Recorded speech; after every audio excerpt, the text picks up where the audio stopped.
Stvar bo izgledala tako, da vi zastavite vprašanje, pri tem se predstavite, če ste z kakšnega medija, poveste, s katerega ste, razen če pač ne želite, no? Če ste tukaj v svojem imenu.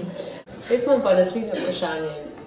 Jaz sem nova direktorica Radia Kranj, ki je najmanj poslušan radio na Gorenjskem, je regijski radio, posebne programske vsebine. Jaz sem drugače ekonomistka, jaz se na medije posebej ne spoznam in me zanima, kaj mi svetujete, kakšen naj bo moj pristop, da uspemo na tem medijskem pač trgu. Jaz sem Radic, zato vam svetujem, da mogoče zaposlite Lenarta. Ja, se mi zdi, mislim, to sem. Imamo problem ohraniti delovna mesta, ki so že zasedena. Dajmo se tako zmeniti, eno zajebancijo, oziroma, ker je vprašanje malo provokativno, da imamo vsi eno zajebancijo, pa en kukar to, kar sem, ki si kao Andrej, Matej Pratrotnik, pa nekaj veš. Se pravi, malo razmisli z levo polovico možganov, pa malo z desno. Z levo in desno, ja. Dosti res z desne odgovor. Radijskih postaj je zelo veliko, ampak vaša prednost je, če pravite, da ste najbolj poslušani. Jaz sem sicer bolj ali manj napleten z konkurenčnega radijskega programa z 202. In potem resno težko da nekak smiselno odgovor. Ampak, če prav razumem, je to radijska postaja posebnega pomena.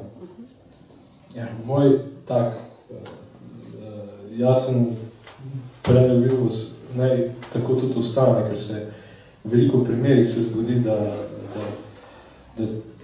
te radijske postaje izgubljajo identitete, ker jih kupujejo verižni lastniki, recimo najbolj poznam primer Koroškega radia v Slovenj Gradcu, kjer sem sam dobil zelo veliko medijskega znanja, oziroma tam sem delal prvič na radio, spoznal sem delo novinarjev, kar je pa zdaj tam popolnoma nemogoče, ker je praksa oziroma vsa filozofija, ki je za to radijsko postajo, čeprav zanimivo ohranja status posebnega pomena, ne nujno si pa to tudi zasluži in to tam ni možno. In jaz mislim, da vendar je še veliko stvari, ki jih radijske postaje po mediju v Sloveniji ne delajo, ki bi jih bilo smiselno probati. Eno stvar boje, ko bi jo bilo treba probati. Ja, recimo, ne, zdaj, koliko so radijske, ali pa koliko so medijske hiše, koliko upoštevajo svojega poslušalca, oziroma koliko delajo svoj program zadnje. To je zelo tako filozofsko vprašanje, na katerega zelo redko katero urednik zna odgovoriti. Se mi zdi, da že pol, ko delaš splet na mediji, se začneš spraševati o uporabniški izkušnji in ugotoviš, da šit mogoče pa sploh nič, kar delamo, je prav zelo smiselno in za naše občinstvo. Zato sem pa, zdaj, če se lahko še navežem na moj ta butas odgovor, predlog na začetku, ne butas, ampak na prvo žogo. Ja, treba je izbrati njih mogoče par ljudi, ki drzno razmišljajo o medijih in vejo, kaj bi se še dali, česar v Sloveniji še ni. Ne vem, koliko je za to posluha z vidika kapitala. Gremo kar. To šlo da pokrov, da mislim. Ok, in prvi odgovor bi bil, tako kot sem rekel, zdi se mi, da pa ne glede na to, kakšen medij je to, da je zelo fajn narediti eno analizo občinstva oziroma se spraševati, za koga delamo in zakaj to delamo. Ker je res, to se sliši zelo naivno, pa zelo si reče, ja, pa se to vemo, se to jasno, če pa ne bi tega vedeli, pa ne bi bili tle, se ne dotevamo tega kar tako, ne. In potem vprašaš, ok, pa dajmo pa zdaj to povedati, če vsi to vemo, in potem je pa črički, ne. In se mi zdi, da pa to je, mislim, zelo tak splošen nasvet, no, ampak analiza pač občinstva in detekcija nekih potreb in na drugi strani lastna želja, to se mi zdi, da tudi zelo manjka, da smo vsi, ali pa da je večina, ali pa določen procent ljudi v medijih je tako, ja, no, zdaj smo tle, ne. Zdaj imamo te novice, pa bo STA, pa se bo en zabav, pa bomo ti zgovorili, pol je pa v bistvu že jutri, pa smo ga zmagali. Ne? In je v bistvu zelo malo tega, da bi res rad nekaj naredil, da kaj te žene, da greš zjutraj v isto službo in da rečeš na sej tak brez veze. To je, se mi zdi. Mislim, in enkrat to veš, pol je in veš, kaj bi rad naredil, pa veš tudi, ker recimo nekaj ne rata, zakaj ni rata, oziroma kaj boš naslednjič boljš naredil, in na drugi strani te neki žene, da polka nekaj ne rata, rečeš, ok, to ni rata, bom pa to probal zato, ker imam pred sabo nek cilj. Če tega nimaš, če nimaš nekega cilja, neke želje, neke potrebe to delati, ne, zakaj ti to delaš, kar delaš, ne? Če bi ti zdaj tle v občinstvu prinesel en, pa bi rekel, lej, Matej, jaz mislim, da imaš ti čudovit glas, dej, tlele ti dam 5000 evrov, pa boš šel na mojo vročo linijo za gospodinje, pač ti bomo dali skripte, pa boš bral skripte. Kaj, če bo to del javnega servisa? Ne, a veš, da ni vse v denarju, da ni vse eno plasto, ampak da imaš neki v glav, kar te drive. In dokler te drive, je to pametno delo. Če pa nimaš nič v glav, če te pa nič ne drive, pa nekaj to delati takoj zdaj in najprej ugotov, kaj bi rad sploh počel. Imamo en portal, ki smo reči počrtal, glavno full fajn vsebine, ne? Te vsebine smo pripravljeni tudi prodati, ne, da so objavili. Ne, to je bila ta še ljudi odgovora. Če ste kar direktan. Zdaj, vi ste rekli, če sem prav razumel, da ste postali direktorca radija, pa nimate pojma o medijih. Ali niste nikoli delali? Nisem tak specialist kot ste. Ali niste nikoli delali v medijih? Aha, pa ste delali v medijih. Aha, okej. Pa se mi zdi pa dosti to tako, mislim, vaše vprašanje, mislim, za $1 milijon, ne? Ker se, če bi to verjetno vedeli, če bi kdo to vedel, bi ne vem, to fajn prodom, bi bili vsi srečni, ne? Sam se mislim, da je že Lenart sicer dosti dober povedal, ful težko je na to odgovoriti, glede na to, da ne vemo niti v kakšnem stanju ta radi, niti kakšne resurse imate, ne? Ampak zakaj se ne malo igrati, kako si rekel, s tistim, kar se lahko, če že zdaj imate probleme, če sem prav razumel pod radijsko izkušenostjo. Ja, sploh si predstavljam lokalne radijske postaje, mislim, glede na to, da mi imamo sicer na papirju ogromno radijskih postaj, ampak mi imamo pravzaprav samo nacionalko zares, pa pač podarekovajamo oblakovo mrežo, ker vemo, koliko je lokalnih novic. Zato si predstavljam na kakršenkoli radijski, mislim, lokalno radio bi imel kaj za početi.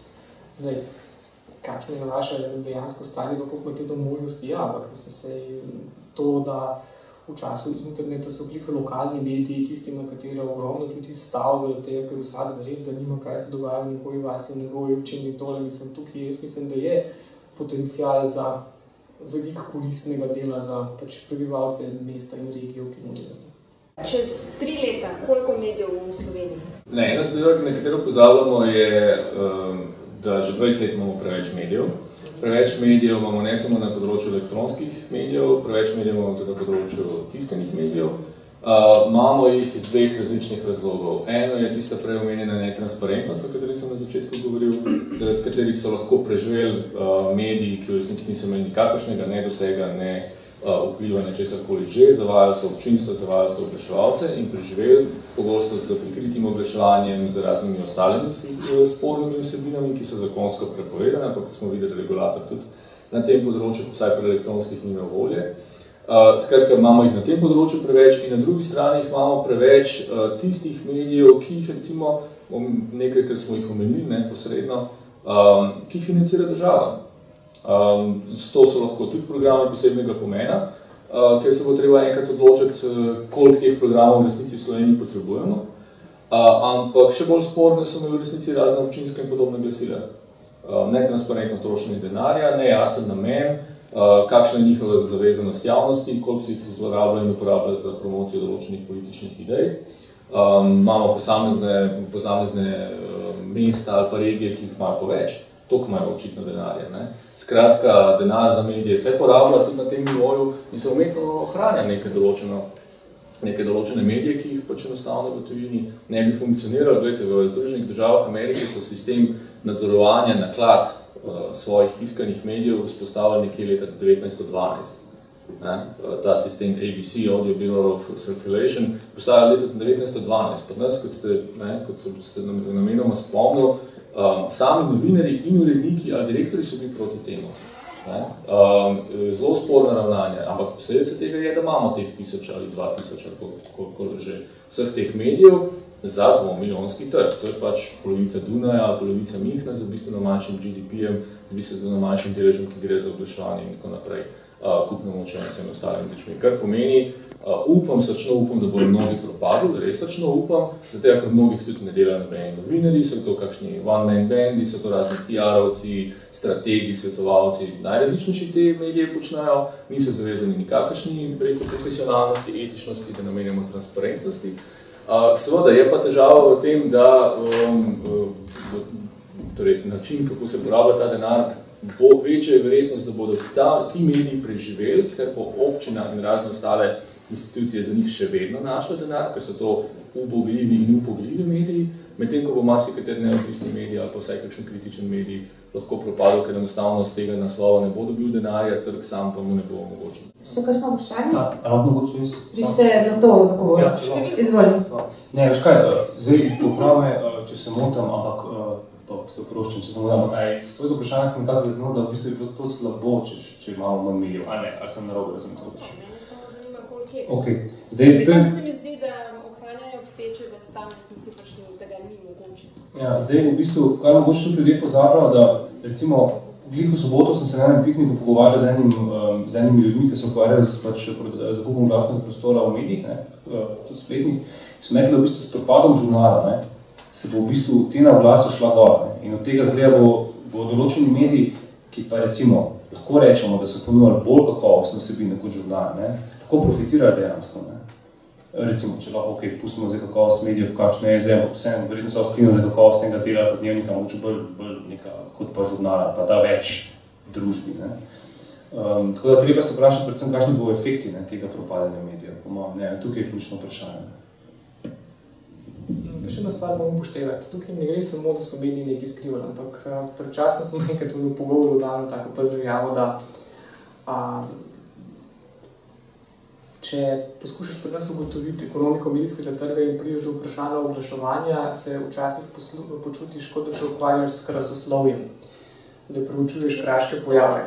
Tako da, razumem. Ja, mislim, da se ukvarjaš s kraškimi pojavi, zaradi tega, ker nekaj moramo vedeti. In to je, da mi ne moramo govoriti o tej klasični kritiki zrelih kapitalističnih medijskih trgov, kjer lahko pol filozofiramo o tem, kakšne posledice ima oglaševalski model na vsebine, kdo je komu občinstvo, pa to. Mi smo tranzicijski medijski trg. In oglaševalske agencije so v določenem obdobju naše zgodovine odigrale in še zmeraj odigrajo eno tako res vlogo kraških pojavov. Zaradi tega, ker je bilo mogoče skozi vrtače, ki se reče oglaševalska agencija, naliti ogromno enega denarja, ki je nekam poniknil. In zaradi tega se pri nas sploh ni vzpostavil en tak trg, ki bi imel ene take jasne vzročno-posledične zveze, da bi ti rekel, poslovni model imam, če dobim toliko gledalcev, poslušalcev ali pa bralcev s tako demografijo, je to na slovenskem trgu oglaševanja vredno toliko pa toliko. To se nikoli ni zgodilo, je čista fikcija in v tej fikciji niso sodelovali samo medijski lastniki, ampak tudi oglaševalci, ki je vsem ustrezal. Če se je napihvala vrednost navidezna oglasu, je bilo mogoče pač oprati več denarja in prodati več provizij. Mislim, to je zelo tako grdo rečeno, ampak na žalost je tako dostkrat v resnici bilo. In mi ne moramo govoriti o ekonomiki. Jaz v 15 letih pa se res kar dosti tem ukvarjam, nisem uspel priti blizu ekonomiki medijskega trga, kjer bi lahko rekel, za tak vložek, s toliko pranosti, ali pa kakorkoli že poimenujemo to valuto, lahko en medij preživi pri takih stroških, ker enostavno se to ni vzpostavilo. To je bil virtualen trg. In tudi danes ne vemo, kaj pa kako bo. In zato je težko narediti kakšen izračun, kakšne bojo posledice teh medijev, pa bo to se zgodilo ali pa ne. Jaz bo preveč vesel, če bo preveč teh medijev propadlo, ker mi nekaj pozabljamo. In to je individualne veščine in znanja se lahko do neke mere ohranijo, ampak institucionalne pa ne. In to, kar je Anže govoril, je izredno velik problem slovenskih medijskih podjetij. Mi nimamo institucionalnih znanj. Ni problem, da je en medij, ne vem, kjer se poskušamo zgledovati v Angliji, ali pa ne vem kaj, da so ljudje boljši. Sem bil nagaden v parku, tudi na praksi in tako za dalj cajta. Poprečen radijski novinar ni boljši ali pa slabši od povprečnega delovnega novinarja. Razen seveda tisti, ki delajo, ki so res zvezdniki, pa ki delajo res na takih zahtevnih projektih, ampak so neprimerno boljše vodeni. vejo, kaj delajo, imajo tradicije 100+ let in enostavno vejo, kako se odzvati. Pa nas se zgodi en žlet, pa ne demonstracije, mislim, vsi mediji so kaj muhe brez glave, mislim, prve 3 dni. Ne vejo, koga poklicati, kako reagirati, mislim, na najbolj tako elementarno stvar, kot je, ne vem, katastrofa, pa to je noben ne znal reagirati. Zakaj? Ker noben ne ve, ker to niso postopki, ker to ni jedrska elektrarna Krško, kjer je takale knjiga, če se tukaj pržge lučka na komandni, potem se dela tako, pa tako, pa tako. Ne, vsak improvizira kar nekaj. In to so pa stvari, ki grejo, mislim, tudi nekaj tega znanja v naših medijih vse je. In veseliti se tega, da to popade hopol. To, da nisem čist tak fan tega kreativnega uničenja. Pa še to je, ne? Mislim, števil sprašovati, koliko medijev bo, je približno tako, kot bi sprašoval, koliko občin bo. Kaj to vrde? Zaradi mene to, če je ena, ali pa če ima vsak svojo občino. Kaj ima veze številka? Mislim, trg bo pač zreguliral svoje, ampak jaz bi se bolj sprašoval, tako kot si rekel, ne? Vsi mediji improvizirajo, ne? A ni hecem, da vsi na čist isti način improvizirajo. A čist isto, na blef in vsem rata vršt v isto lukno žogo. Ker gledaš, mislim, njih te reportaže, mislim, imel si ono bizarno, ker mislim, da bolj plastično se tega ne da prikazati, una slika od DJ Bobota, ki so prstali, ni DJ Bobo, no, agencija Bobo, ki so prstali, ki je bil nek politik ali ne vem kaj, en politik med 2 vojaki v Iraku, ne vem kje, ker so imeli vsi isto sliko na naslovki. In če bi šel mogoče zdravnilo mer, bi pogruntil, da so imeli vsi članki tudi isto, na naslovki tudi isto kvadraturo oziroma površino. Jaz mislim, da tega manjka. Manjka tega, da pa dajmo nekaj drugega probati. Ok, to ne dela, a zdaj bomo to kar še naprej delali eno in isto. A veš, to recimo, kar Pravrodnik dela na radiju, oziroma to, kar si Lidija Hartmann v eter reče, Domen Savič, fuck je, meni se ti to višek eksperimentalnosti. In je zadeva, a veš, je dobra, ker je pač, dajmo nekaj novega probati. Vse ni važno, da delala ne bo, ampak dajmo probati. Ok, sam zanikal, to bom oziroma popravil, Lidija Hartmann ti to ni povedala v eter, ampak ti je posnela audio boo, tudi ta eksperimentalna strana Slovenije. Da čist tako ni, je pa res, da smo, ja, po moje, mislim, eno smiselno vprašanje, če se navežem na Lenarta, je to, je vprašanje urednikov, ne, zdaj, zelo enostavno reči, ja, imamo zelo veliko dobrih novinarjev, koliko imamo pa dobrih urednikov in kaj je vloga dobrega urednika, kako zastavljati zgodbe. Predvsej podrobno sem spremljal, oziroma sem prebral zelo veliko člankov o tem nesrečnem dečku, ki bi mu bilo morda treba amputirati nogo, oziroma del stopala. In to je bila zgodba, vse, ki sem jih bral, so bile predstavljene z istega vidika, da slovensko zdravstvo, ki je nesposobno samo kritiki, podobno kot novinarstvo, da je nesposobno rešiti ene toliko enostavne težave, potem pa se najde rešitev najprej v Ameriki, ki je zelo draga, potem na Dunaj, ampak enih par vrsto vprašanj v teh člankih ni bilo postavljenih in tu je, mislim, da bo zmagal, oziroma da bo dober tisti urednik, pa tisto uredništvo, ki se bo postavljalo vprašanje, ki si ga nihče izmed časopisov medijev ni. Kaj pa, če je amputacija dela stopala edina, mislim, najboljša rešitev, no? Mislim, je res, ne? Ta zgodba odkriva dosti drugih nepravilnosti, drži, ampak zgodbe iz zdravstva so podobno take, da mislim, že imajo zdi se, da bi imeli že neko agendo, ki je vedno enaka in je zgodba vedno ista, nič novega. Pametno vprašanje je to pa, zdi se mi prav do meni, recimo BBC ima zelo strogo šolo, kjer vsak novinar, ki postane urednik, prejme 14 dni drila, kaj to pomeni. Postavljati pravo vprašanje, ne vedno pasti v isti zorni kot zgodbe, kot smo mu zdaj čist pričani. Vse isto. Res ni nič novega. Se postavljam pač v vlogo odjemalca medijskih vsebin, ker to pač sem. In tukaj se strinjam s tabo, da temo enkrat pogledati, komu pa vi podajate te zgodbe. Za medije imam, pa si res veliko časa vzamem pač v svojem času približno uro na dan. To je kar veliko. Vse novice, ki se zgodijo, jih poberem z Twitterja, ker če pač nekako slediš pravim ljudem, imaš v 10 minutah vse tisto že tukaj. Potem te pa zanima pač nekaj več, tam se obrneš pač na medije. Zato, da ti postavi stvari malo v kontekst. Zdaj, tukaj si mi že malo rekel, eni pač v bistvu ne postavljajo kontekst, vsi letijo za isto zgodbo, za istimi stvarmi. Zakaj torej, ali pa kdo mi zna prepričati, da lahko jaz posvetim medijem uro časa, pa še 30 evrov, ker tam pa 40, mesečno naročnina na nekaj, ker pač se mi zdi prav to tudi plačati, ne sem pobirala tudi nekaj druge. Zakaj? Komu? To je pravzaprav vprašanje, kje so mediji pri posredovanju vsebin. Ne, v bistvu je vprašanje, kje je tukaj bralec, gledalec, poslušalec, ki je pripravljen dati svoj čas in svoj denar nekomu in zakaj bi dal. Eno in drugo. Ker pač med našimi službami, družinami in ostalim pač se borite pač prostor in čas. Meni se zdi super istočnica tole za nekaj, kar sem hotel povedati. Namreč, več čas smo v fokusu novinarji in uredniki, se pravi mediji. Danes tudi debatiramo, kaj lahko mi storimo, kaj narobe z našimi lastniki. In vsi doživljamo vas, javnost, občinstvo, kot neko superiorno entiteto, se ji klanjamo, ugibamo v bistvu, kaj vi hočete, razmišljamo, kako vam ustreči. Ampak glej, mene zanima v bistvu, če govorimo o aktivnih medijih, zakaj ne moramo govoriti o aktivni javnosti, Kaj konkretno si ti naredila, da si podprla kvalitetno novinarstvo v Sloveniji? Tu imamo kvalitetne novinarje, ki se matrajo z nekimi novimi modeli, ki beračijo denar, pa nihče ne ve za njih in jih nihče ne podpre. Kdo danes v tem prostoru donira za Metino listo, donira Anžetu? Mislim, kaj naredi javnost za boljše medije? Kakšno je sporočilo, da je kultura medijske potrošnje v Sloveniji katastrofalna. In v Sloveniji je sporočilo to, da prosperira samo šrot.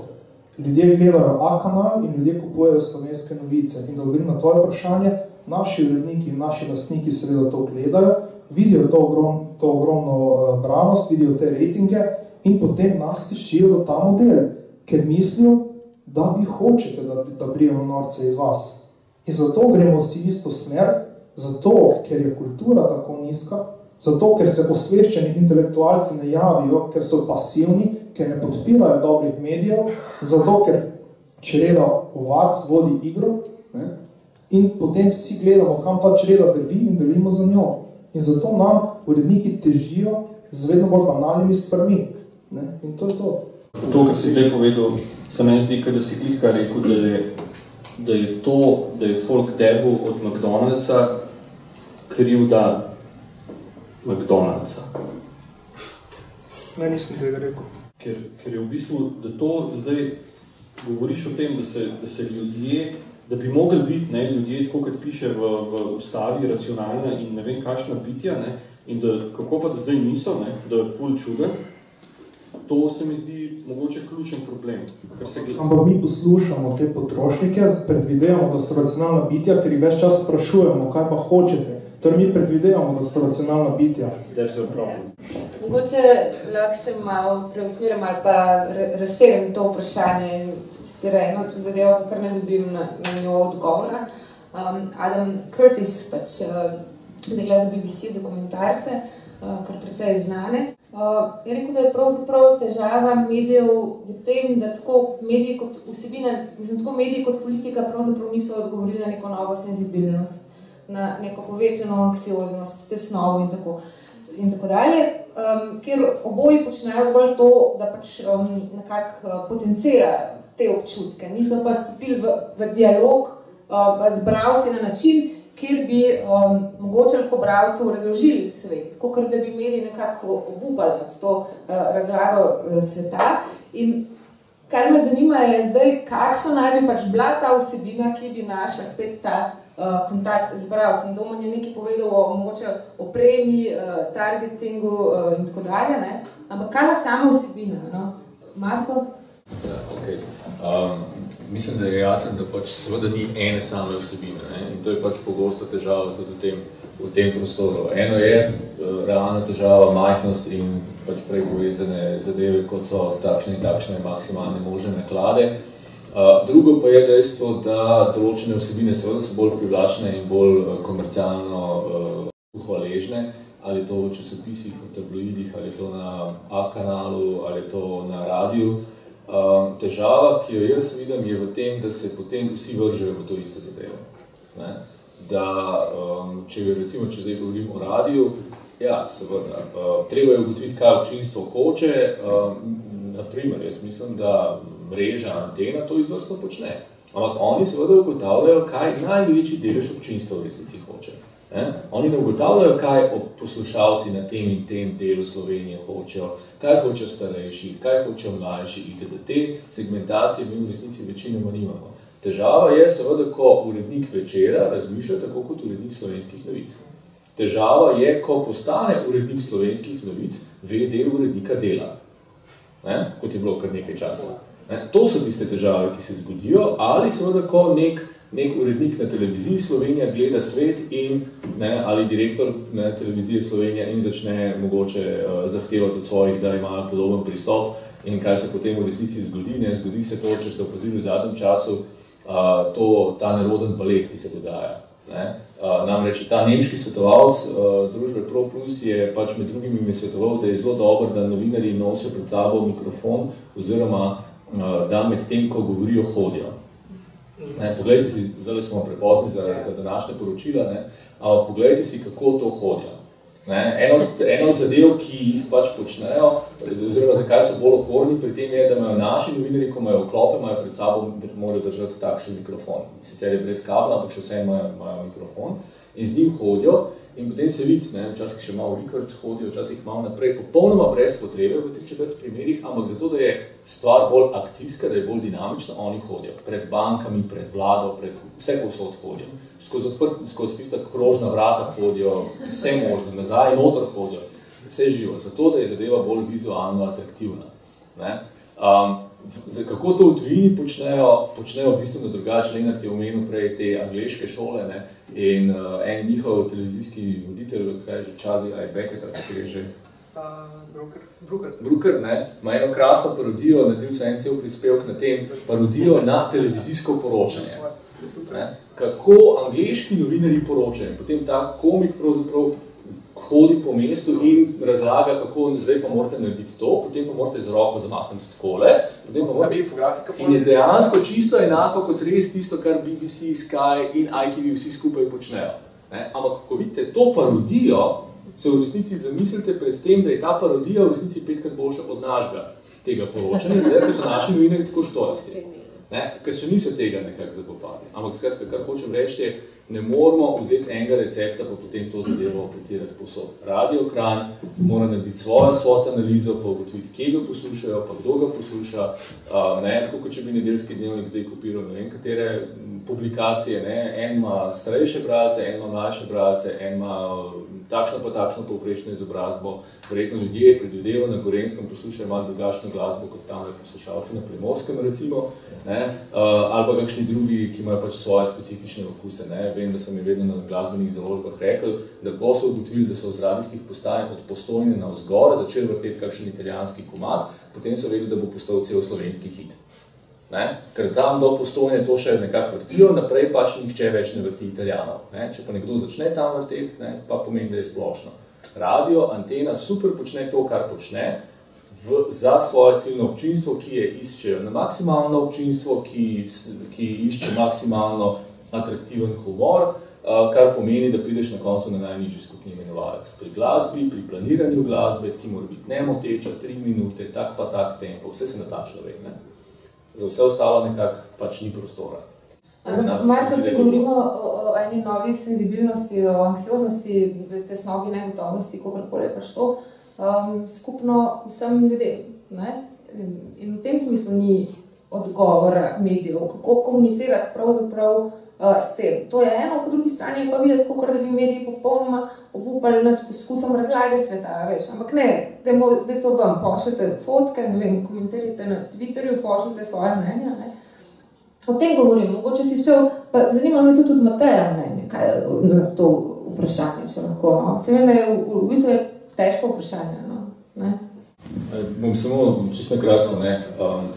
Ko ob določenih ljudeh iz naših medijev si težko predstavljamo, da bi od njega iskal interpretacijo sveta. Ker dvomim, da je pač bistveno sposoben. Kvaliteta ne samo lastnikov, tudi urednikov v teh 20 letih, jaz mislim, da je z realnega vidika, z vidika splošne razgledanosti, jaz mislim, da je bistveno padla. Tudi novinarjev. Ampak že pri urednikih, tistem filtru, ki mora zaposlovati ljudi, tistem filtru, ki določa tema, ki določa pristop, jaz mislim, da se je ta splošna razgledanost, kaj se dogaja v svetu, kakšni so trendi, kakšne so neke dogajanja, tudi mogoče ne samo znotraj njegovega ozkega kroga, se mi zdi, da se bistveno zmanjša. Matej, če bi ti še malo razmislil, mogoče Anže na to odgovoril? Ali bi? No, daj, pa bo Anže pol, kar izvoli. Ok. Prav, pa Anže. Ne, se to je dosti pomembno vprašanje, na katero se ti po moje zadela, tudi tega, kar mi zdaj delamo. Pač ti čutiš, da nekaj rabaš, nekaj je imela na tem trgu, ampak tega ni, čeprav razumem. In zdaj tukaj se globoko, pač ne strinjam s tabo Vasja, da je zdaj zato treba kriviti potrošnika, ne zna povedati. To je recimo tako, da bi ti rekel, imel tega proizvajalca avto, pa bi rekel ta proizvajalca avto v stranki, ok, avto s koliko konjskih močmi hočeš imeti, kaj ti to veš, kaj je to konjska moč, Če boš dal en avto, ki ne je imel veliko konjskih moči, pa bo ta avto dobro potegnil, pa bo na stranka pa rekla, to je meni fajn, kad dobro potegne. Pa bo videl, da se prazne tam po 100 kilometrih, pa bi rekel, mogoče imel pa malo manj. In zdaj je treba, na medijih je, da bralcem ponudijo drugačen produkt, nekaj, kar ti iščeš, pa še nisi našel. Ok, zdaj, kar jaz delam po črta, samo promoviram je en način, so tudi drugi. Ampak glavna težava je, da tega obstoječe medijske hiše pri nas ne znajo ponuditi več. In tukaj so pač na prvem mestu so pač krive za tebe, da ti nimaš kaj zabrati medijske hiše, sorry. In to, kar se ne bo začel ta proces medijskih hiš, da se bo prestrukturirajo, tako da se bo pa lahko igrale, tako kot je rekel Nenad, in ponujale različne vsebine, bo potem lahko mediji videli, kaj pali pa kaj, tudi na trgu bolj zahtevnega bralca, se bo treba, pač ne bomo prišli nikamor. Pa še nekaj, jaz mislim, da moramo tukaj malo ločiti, pa neče mi spasti v tisto klasično razliko med visoko pa popularno kulturo, ki se v taki in drugačni obliki že od starih Grkov ponavlja. Ampak mislim, da moramo imeti loč medije kot industrijo zabave, kjer pač veljajo določene tržne, produkcijske in ne vem kakšna pravila, ki so značilna za industrijo zabave, na podoben način, kot mora biti hollywoodski blockbuster tako pa tako sproduciran, s takim trailerjem, s takimi zvezdniki, pač to je del ene zgodbe. In to, da se mi znamo, ali se ne znamo iti zvezdništvo, ali se mi znamo, ali pa ne znamo medije atraktivno pač postavljati, znajo naši novinarji pred kamerami nastopati sproščeno ali okorno, ali kaj takega, to so bolj kaj ne, gredo rečene tehnikalije. Vse so pomembne, ampak še zmerno so to tehnikalije. Mislim, da to, kar pa je Curtis izpostavil, ki je tudi zelo priporočal in tudi njegove izdelke, o tem v nagovoru senzibilnosti pa moramo enostavno iskati odgovore na čist drugih področjih. In sicer medijska industrija je po eni taki, se mi zdi, zgodovinskem naključju res postala to, kar danes od nje pričakujemo. Ena taka nosilka tega velikega razsvetljenskega projekta, katere naloga je tudi izobrazba, izboljšati javnost in človeštvo in ne vem kaj, ampak to je tako malo hecno, mislim, kaj smo mi to od medijske industrije zahtevali, če vemo, če damo malo zgodovino sveta, tako znano pa kakršnakoli že je. Vemo, da je to, kar danes pričakujemo od medijev, včasih odigrala politika, včasih poezija, včasih dramatika, včasih glasba, včasih knjiga, včasih ne vem kaj. In če pogledaš, ne vem, recimo, Stenič ima dober primer Lutra. Recimo, kaj je bil Luther v tistem cajtu? On ni bil novinar. Ampak to, kar je on naredil, je bil medijski učinek, izredno velik. Zaradi tega, kar je on nabil na tiste teze, na one cerkve in pol, ko so ga teologi njega napadali, pa pol je on odgovarjal tem teologom, pa se je pol to po celi, mislim, po današnji Nemčiji protestantski širil. Ta debata, ki je on s tistimi tezami sprožil, je povzročila nastanek ogromno takrat še piratskih tiskarn, zaradi tega, ker je pač monarh bil takrat tiskal nad tiskom roko. In je to sprožil ene od prvih debat o svobodi tiska. Zakaj je dobro, da nam je spravico do tega, da nekaj natisnem, kar je Luther rekel in pol odgovor tega. zgodovinsko je dokumentiran, da so ljudje zaradi tega, da so lahko brali te debate, se učili brati, da so kupovali tiste drage papirne izdelke, si jih izmenjavali, kopirali, ker je bilo to za današnje razmere tako, da bi se predstavljali, da si ti danes date pri 1000 evrov neto plače, 500 evrov za to, da ti dobil kopijo enega političnega pamfleta, ki bo nekaj zelo pomembnega povedal o prihodnosti Slovenije. To je nezamisljivo, ampak to, da tega danes mediji ne znajo, morbit niso temu namenjeni, morbit bo to prišlo iz enega čist drugega konca. In ne vem, morbit je to enostavno nekaj, kar od medijev niti ne moramo pričakovati. Jaz bi želel, hvala Lenart, se navezati na tebe, ker si dal super istočnico, namreč, kar hoče reči je to, da naloga medijev ni, da smo psihiatri, pa naloga medijev ni, da osmišljamo svet. Naloga medijev je, da ko se pojavijo ljudje, ki osmišljajo svet, poročamo objektivno o njih in jim omogočimo kot kanal, da pridejo do vas, da podpremo vizionarje, ko se zato ne rabiš medijev, se to te internetni teoretiki hočejo povedati, ker ena od stvari, ki je zelo pomembna pri teh ideologijah interneta tudi, je to za ljudi, ki so v 70-ih letih zasnovali osebni računalnik in razmišljali tudi o internetu. Za njih so bili mediji, tako kot so bili trgovci, tako kot so bili politiki, tako kot so bili vsi ostali, so bili samo zgodovinsko začasni posredniki, intermediaries, ki jih lahko point-to-point komunikacije na svobodnem in odprtem omrežju odpravi. In danes smo mi v tistem času, kjer mediji pravzaprav moramo ugotoviti, in to je zame osebno, tako ključno vprašanje, recimo banalno zame, recimo to, kar se je prejšnji teden dogajalo, ali tista pravica do pozabe, ki jo je Evropsko sodišče dalo o tem, da lahko jaz zahtevam izbris Googlovih zadetkov z mojim imenom, ali pa to, kar se je glasovalo v ameriškem FCC-u o tem, ali bo neutralnost interneta še, ali ne bo, mislim, zame so to enormno bolj pomembna medijska vprašanja kot to, kar se ponovno pogovarjamo v novinarjev po medijih. Zaradi tega, ker mi smo slučajno, na družbena skupina, mislim, v teh naših poklicih, mi smo slučajno dobili eno to vlogo, da smo kar naenkrat postali posredniki med dogodkom in enim občinstvom. To se danes spreminja. In to ni naša naloga. Naša naloga ni biti transmisija. Ampak imamo tukaj aktivno vlogo. Zdaj, priznam pa, da ljudje, ki so zdaj v zadnjih 50 letih osmišljali svoj novinarski položaj kot to, da so imeli ekskluziven dostop do tiskovne konference, kjer ni bilo nobenega drugega, razen oblastnika, gospodarstvenika in novinarja, ki je o tem drug dan poročal splošni javnosti. Ja, če si to ne vem, koliko let deluje in če je to tvoj miselni svet, je normalno, da ti je to huda frustracija, kar se danes dogaja. Mislim, da je tle kolegica za kamero imela tudi vprašanje. Še? Tako, ko vas poslušam, pa raziskava trga, pa kaj publika rabi. Ne vem, meni se to zdi neke vrste preračunljivost.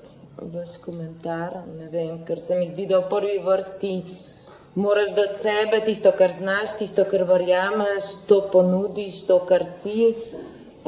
Ne pa, da delaš neke raziskave, kaj naj bi se rabilo, da bom jaz to potem ponudil zato, ker se to rabi. Ne vem, meni se to zdi preračunljivo, pa me zanima vaš komentar. Se je novinarstvo biznis, ne? Zdaj vprašanje je tudi vse, lepo in prav, kdo te bo plačal, ne? Če ti meni nekaj super znaš, pa delaš, ampak jaz tega ne rabim, mislim, sorry, ne? Jaz bi želel reči, ravno to je to, kar sem v tisti svoji petni prezentaciji hotel prej povedati, ne. Cel cel se da nekaj,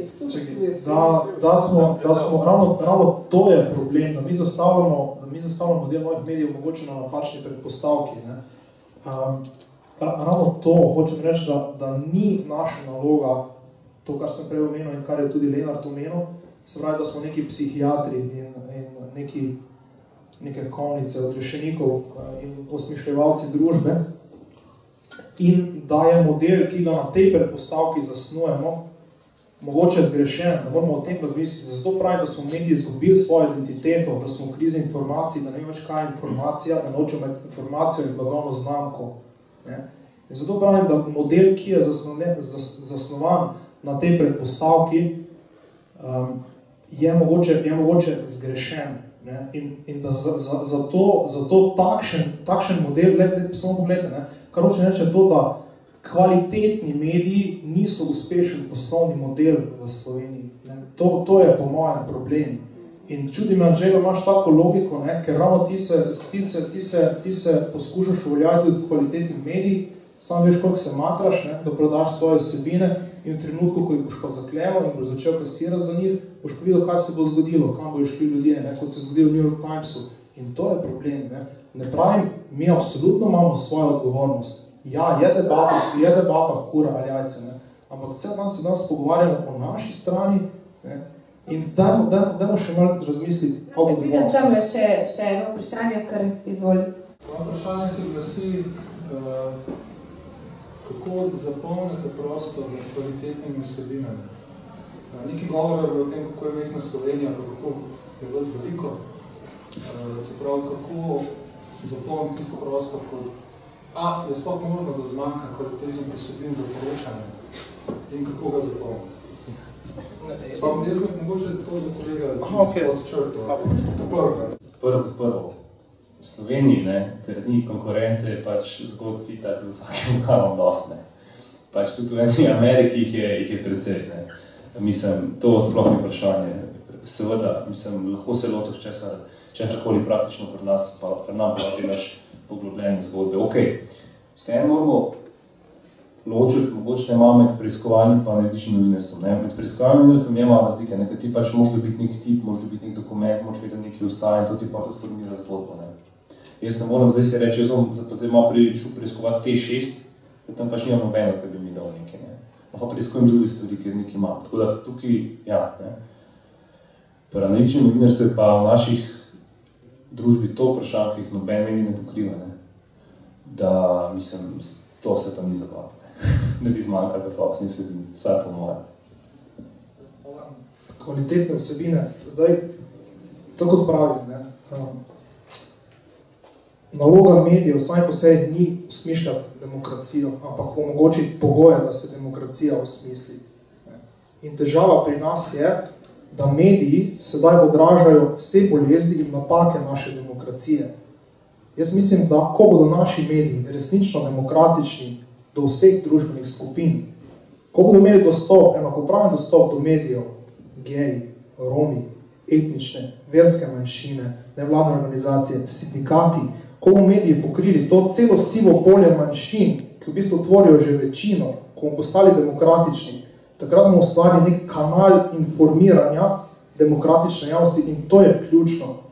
Mediji smo kanal informiranja in ta kanal ne deluje, ker sploh ne vem, kaj je informacija v našem času.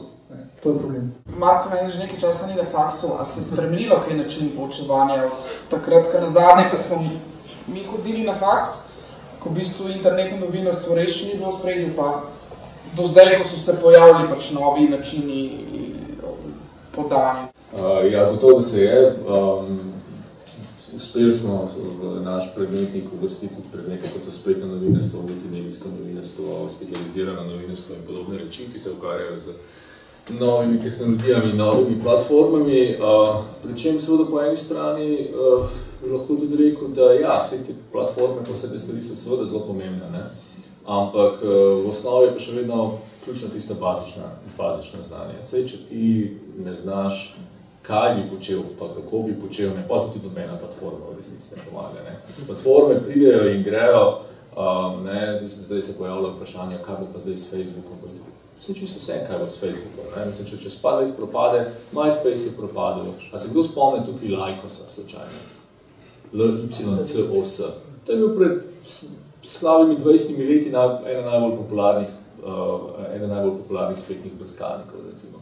Pač ni ga, nekaj drugega se pojavi. Twitter, v tem trenutku, ja, poslovni rezultati so dokaj dobri, novi uporabniki se zmanjšujejo, mnogi drugi ugotavljajo, da se nasploh zmanjšuje feedback pri tistih ljudeh, ki so še gor in tako naprej. Mislim, da je ne povprečno, ampak medianino število sledilcev na Twitterju je ena oseba. Torej, največ ljudi na Twitterju ima v resnici samo enega sledilca. Mnogi ljudje govorijo v resnici to reko prazno. Ker v momentu, platforme se pojavljajo, ali je to zdaj Twitter, ali je to zdaj nekaj drugega, je na nek način precej irelevantno, če se ljudje sprašujejo, seveda, kaj hoče sploh povedati. Kje iskati te zgodbe, kako iskati te zgodbe, kot sama veš, nekateri smo se kaj glede tega trudili, tudi z študenti in tako naprej in peljali študente v Ameriko in ravno zato, da videli še kakšne druge medije in še lani smo jih peljali in lahko rečem, da s svojim lastnim denarjem grem tja gor, plačam si sam vse ostale zadeve, zato da lahko študente peljem v Ameriko, da jih peljem na New York Times, da jih peljem na Columbia University, Chicago Tribune, na Washington Post, vse posod gremo, zato da kaj vidijo. Kaj se s temi študenti zgodi potem, ko pridejo nazaj? Kaj od tega ponotranjijo? Kako hitro pa padejo potem v kakšne slovenske zgodbe pa mehanizme, pa to verjetno tudi sama veš iz svojih generacij in tako naprej. Skratka, samo poučevanje na fakulteti je eno, ampak tudi dostakrat rečejo glede ala etike ali kaj podobnega. Gledajte, to so ljudje, ki so stari 19 let, ki pridejo na fakulteto. Mi jih o poštenju, o etiki, o odgovornosti težko bistveno prispevamo k temu, če ni že neke osnove. Če je, potem seveda lahko okrepimo. Kakšne druge stvari pa nažalost marsikaj, kar se tam. Skratka, ja, fakulteta in izobraževanje je seveda zelo pomembno, tudi za nove zadeve. Mislim pa, da je res ta širši prostor, kot vedno znova vsi ugotavljajo tisto, kar ljudje vidijo, kaj učinkuje, kaj deluje. Zato če se vrnem na to medijsko vprašanje, je to bolj pomembno, če bodo mladi videli, da so mediji lahko dobri, da so lahko zanimivi, da so lahko zabavni, kot je Lenart večkrat rekel, to se mi zdi zelo pomembno, da je ta vidik zelo pogosto ignoriran, pa ne zabavni v smislu Lady in Story in nove, ampak zabavni, da je to fajn početi, da je to zabavno početi, da so to lahko lušne stvari, eksperimentiranja, inovacije in tako naprej. Da dobimo tudi ljudi, ki jih to zanima, tudi ljudi, ki so ustvarjalni, ne samo tisti, ki iščejo reprodukcijo informacij iz tiskovnih konferenc, ampak tisti, ki razmišljajo, če bodo te ljudje še dobili priložnost v medijih, pol bomo lahko kaj glede tega izboljšali, bomo pa videli. Ok, še zadnja, pa mogoče pravi zadnje vprašanje. Ja? Jaz se strinjam z večino, kar ste vi danes povedali tukaj, me pa zanima, mislim, če vsak je izpostavil pač neke probleme, zelo ciljno tudi rešitve, in me zanima, če vsake da ste razmišljali o tem, kako v bistvu čist sama pri sebi kaj narediti na to temo. V duhu tega, ker je zelo včasni domen, da je Facebookira po telefonu, povedal, da pač tega imate nek action plan. Kaj v bistvu vsak od vas lahko naredi, ali pa želi narediti, ali pa bi mogel narediti, da se to čimer bo dal zgovora. Kaj pa kar predobno začnimo, ko si ga že izpostavil? Pa ne, Facebookiram. V bistvu je najboljša akcija, pa to se bo spet malo tako posadično slišati, ampak najboljša akcija je v bistvu totalna pasivnost in ignoranca. Jaz mislim, da je tega ful premalo v Sloveniji, da se ful premalo ignorira te medije in temo medijsko sfero in jo aktivno zavrača. Ker se mi zdi, da potem imamo tle, to sem zdaj dobil en občutek, da se tako skozi pogovarjamo, da so kao občinstvo iz Marsa, mediji so z Venere. A veš, da so mediji neki v šlafroke zaviti ljudje, ki hodijo po ulici in neki tam mahajo in krilijo in ljudje jih pa kao eni jih gledajo, eni jih verjamejo, eni jih pa stran gledajo in govorijo, pole se naredi. Jaz mislim, da se ful premalo zavedamo, da to je v bistvu, smo vsi skupaj v tem ZOS-u. Mislim, zakaj se ne znamo o teh zadevah pogovarjati, tako kot se pogovarjamo o problemih, ki jih rešujemo tako, na nivoju nekih stvari, ki so relevantne. In jaz mislim, da za ta prvi korak bi bil res en tak zelo dober reality check.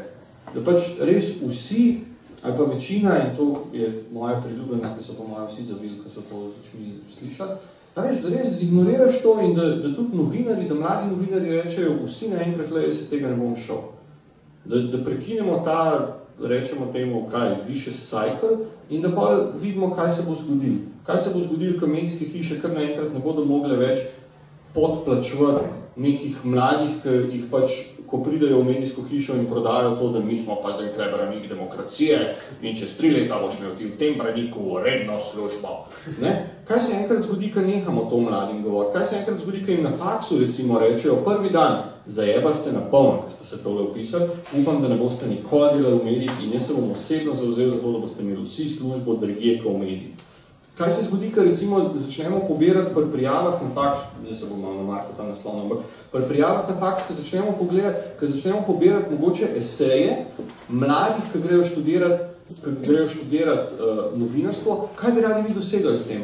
Zakaj novinarstvo? Mislim, kaj ti veš o novinarstvu? Kaj so tvoji vzorniki? Jaz si tako kot jaz gledal, ne vem, vsi predsednikovi možje in si rekel, fuck, lej, hočem biti Robert Redford. Ali si gledal, ne vem, blondinka z Harvarda in si rekel, ful je dober, ker pol hodiš z mikrofonom in imaš obleke. In te pol doma vidijo in rečejo, Maša je ful dobra, ki je v Ljubljani in dela za Pop TV. A veš, kaj se začne to dogajati? Ko imamo enkrat to napisan, ko se enkrat, ko ni to pol, da tako malo razmišljamo o tem, pa se vsake tok cajta malo tako na peru pogovarjamo. Kaj enkrat, ko imamo, ko se v tem, recimo, ko si posinkamo ta znanje, kaj se pol zgodi? Jaz mislim, da preden bomo to začeli delati, ne bo, mislim, bo zelo bolečeno. Mene boli srce. Jaz sem šel iz medijev, to se sliši fakt kot Crnkovič, pa sem rekel, da v life ne bom nikoli Crnkovič. Jaz sem šel iz medijev leta, mislim, da 2008. Jaz imam tam prijatelje, ki so na istem, kot so bili leta 2008. Mene srce boli. Pametni, pridni, isto stari kot jaz, ni to zdaj, da so neki stari kakavno, zdaj pa še 3 leta stisne pa v penzijo. Še zmeri so tam. Še zmeri delajo isto stvar. Še zmeri je scena ista, ali pa če ni ista, je pa zihar ful slabša. Zakaj? Mislim, zakaj pri Bogu? To so tako kot one ženske, ki hodijo na policijo, ki jih mož tepe 10 let, pa ga ustrelijo. Pa je pa ona kriva. A veš, in jaz mislim, da so te zadeve so pač problematične in ta prvi korak in tak zelo banalen in zelo plastičen in zelo hitro se bo poznal čim večja totalna ignorancija. Pa da vidimo, kaj se mu zgodi. Ok, zdaj si veliko pokrok naredil. Zadnje vprašanje. Mene pa zelo zanima, kakšno je vaše mnenje in na tem odnosku svetu na ljudi. Super. Se vprašujem, če sem o tem že govorili, ker sem še lepo zaprela prijeti. Meni se zdi, da ni toliko zelo malo ljudi. Meni recimo, najbolj poleglo me, ko so bili tudi novinarski dnevi, pa so bili dobri predavatelji, pa dobre teme. Pa mogoče bil problem ta, da smo bili v zgornji dvorani, da je bila malo bolj prazna, delovala bolj prazna. Meni to ni toliko zelo slabo, da bi rekel, da ni veliko ljudi. No. Res, da je vsak drug stol prazna, ampak mislim, mogoče sem že toliko obupan, da bom rekel, ja, vse, mislim, da bi bilo še slabše več. Res je to hecen. Zdaj, vi še pobirate za peticijo. Ja, to je ena taka hecna bizarna stvar. To je novinarska peticija, ker načeloma je to prvi poskus ene take civilno-družbene mobilizacije enega ene zanimive pogruntavščine, ki mislim, da je kdaj 2012 dokončno sprejela Evropska komisija in to je edini način, da državljani Evropske unije sprožijo zakonodajne postopke, če malo poenostavno. Zato, ker Evropska komisija ni voljena, državi jo določijo in državljani imamo nekaj malega vpliva na evropske volitve, mislim na poslance, ampak nimamo pa nobene veze s tem, kakva komisija. In to je prvi tak, ki se teoretično omogoča državljanom, da če seveda sledijo zelo takim težkim pragom, 1 milijon podpisov v najmanj 7 državah. Mislim tako, imam par takih tehnikalij, ki jih izredno težko v praksi narediti, če nisi Greenpeace, pač polarne medvedke, kaže boge tam na unih ledenih gorah ali pa kaj podobno. To nekako še mobilizira 1 milijon ljudi po Evropi, pa tole, ampak zdaj se dejansko tukaj zbirajo podpisi za medijsko direktivo v Evropi. In ena taka vrhunska ironija, ki tudi malo ne odgovori na to vprašanje, ampak pač ga še malo dodatno odpre, je to, da je to direktiva, ki je v interesu in novinarjev, ne govorim o zaposlenih v medijski industriji, ampak novinarjev, poklicne skupine, in državljanov, ki te izdelke berejo, in ne novinarji, ne civilne družbe, ne državljani, ne vem kaj, niso sposobni skomunicirati, kar je vrhunska ironija, da mi medijski ljudje enega case-a zase ne znamo ne zorganizirati, ne skomunicirati, ne tole, da bi komorkoli znali, in to je po mojem ključen problem večine novinarjev, da ko pridemo enkrat do situacije, ker moramo res najdete tak prepričljiv argument, zakaj je to, kar jaz počnem, koristno in potrebno in iskati se približno kakšno podporo, sočutje ali pa podoben, smo popolnoma neuspešni. Jaz si predstavljam, da je velik del tega problema, ker to tudi sami ne vemo in če nekaj sam ne veš, pa težko si prepričljiv do drugih. Ampak ja, to je konkretno velik problem, zato ker Evropa nima medijske direktive, najverjetneje ne bo imela, če seveda to ne bo ratal, je pa to en tak zanimiv test, ki bo pokazal, a je novinarska skupnost kot taka sposobna svoj interes definirati, artikulirati in posredovati nekomu, ki ga je treba kaj prepričati. In ja, kaj da rekel Matej, mislim, tudi, ampak to samo kaže mojo deformacijo v zadnjih 15 let ukvarjanja z mediji, ker sem vajen, da kadarkoli se karkoli zgodi, da je povezano z mediji, ni praktično skoraj nobenega posebnega občinstva. So samo tisti novinarji, ki pridejo po službeni dolžnosti nekaj napisati, ni nobenega urednika, nobenega lastnika, nobenega z medijske politike. Mislim, to je tako standard. Nažal, veste se kaj tako, je pa drugo vprašanje. Mogoče moram tle še samo povedati, kar se tiče recimo obveščanja o današnjem dogodku, sem dobesedno vsakega posebej vabila direktorje, urednike, lastnike, novinarje in tako dalje. In potem navadno pri takšnih dogodkih, če se že kdo odzove, je to manjši čudež. No? Ne bi šla pa v neko diagnostiko, zakaj je tako. Mogoče ti bo v to lažbo, da je bil danes programski svet RTV Slovenije in dva sta mi rekla, da bi sicer prišla. Zdaj vprašanje, kaj je bolj pomembno, če ti ste skoro sklepčno, oziroma... Še eno vprašanje. Mogoče res sem, če lahko kaj nakratko,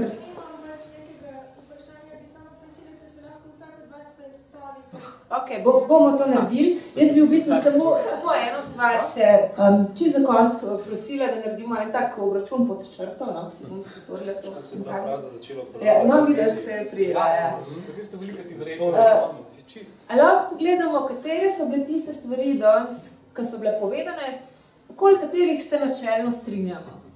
A je to, ne vem, prva, mogoče najbolj simpel stvar, ki se mi je danes izdela, pa skoraj banalna, ukiniti komentarje pod članki. A se vsi... A gremo, ne vem, kaj je bilo povedanega, da lahko... A sem jaz vrlo? Ja. Naredimo eno za zaključek. Spet se nas dosti strinja, pa je vase. Se si pecam se.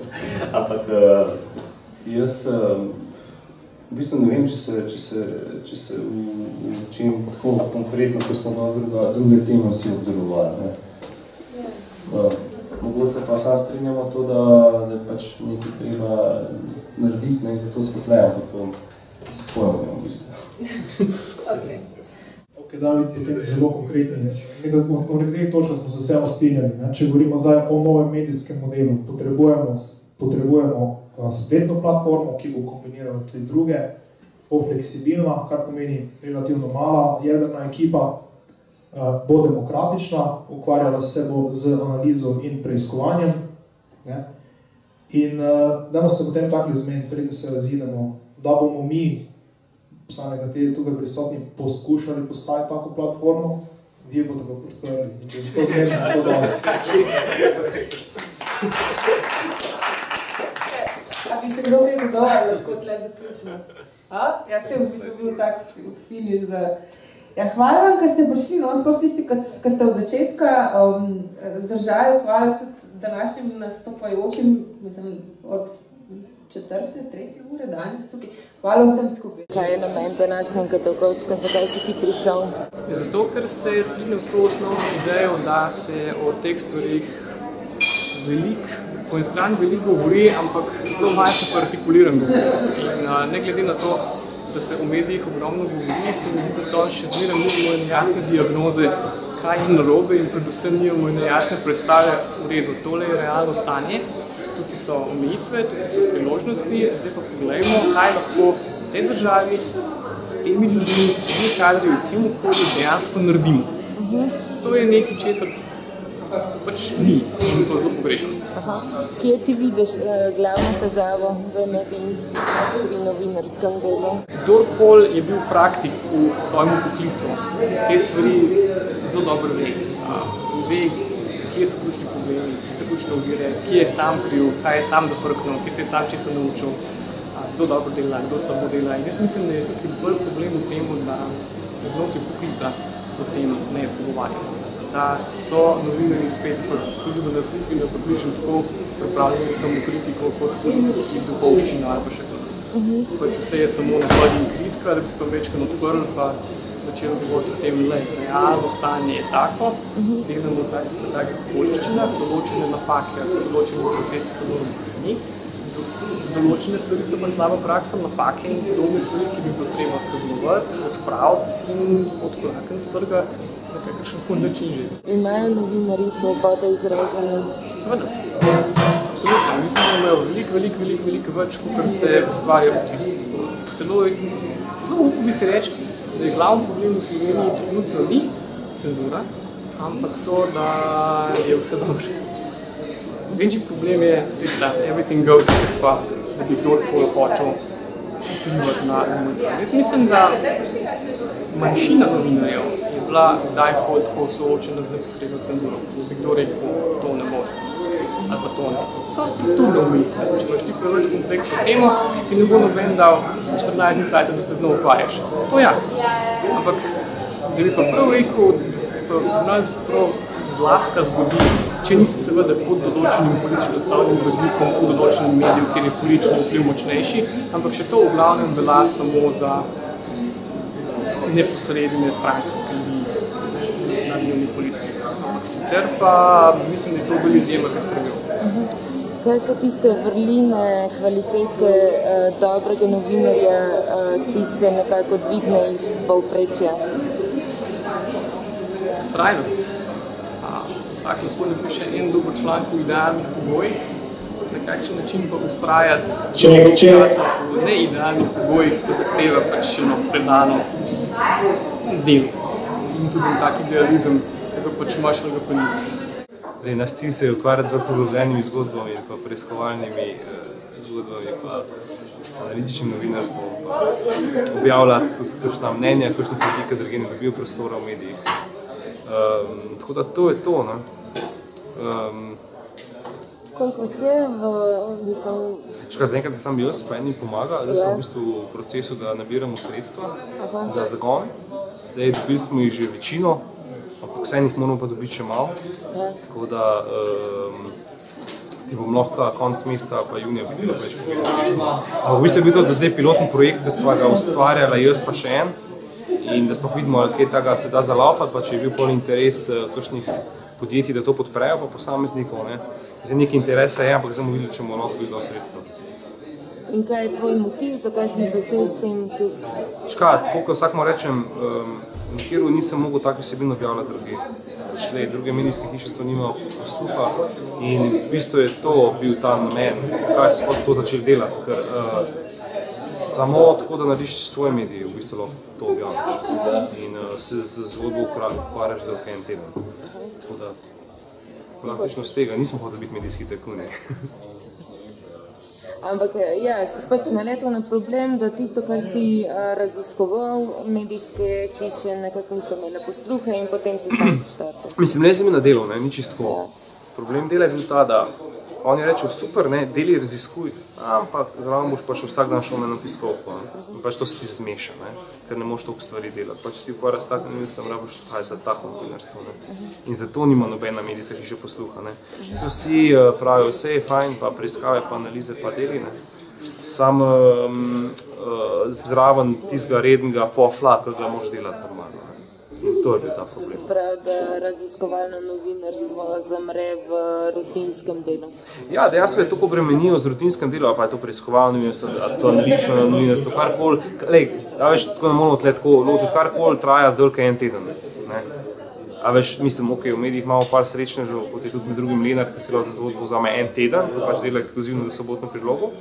Če bi si pa hotel vzeti en mesec, bi bil pa tudi že pa njemu problem. In pač posluha za to ni, in vsak ti bo pa rekel, tako kot sem rekel, lahko delaš, samo zraž bo delal še vse ostalo.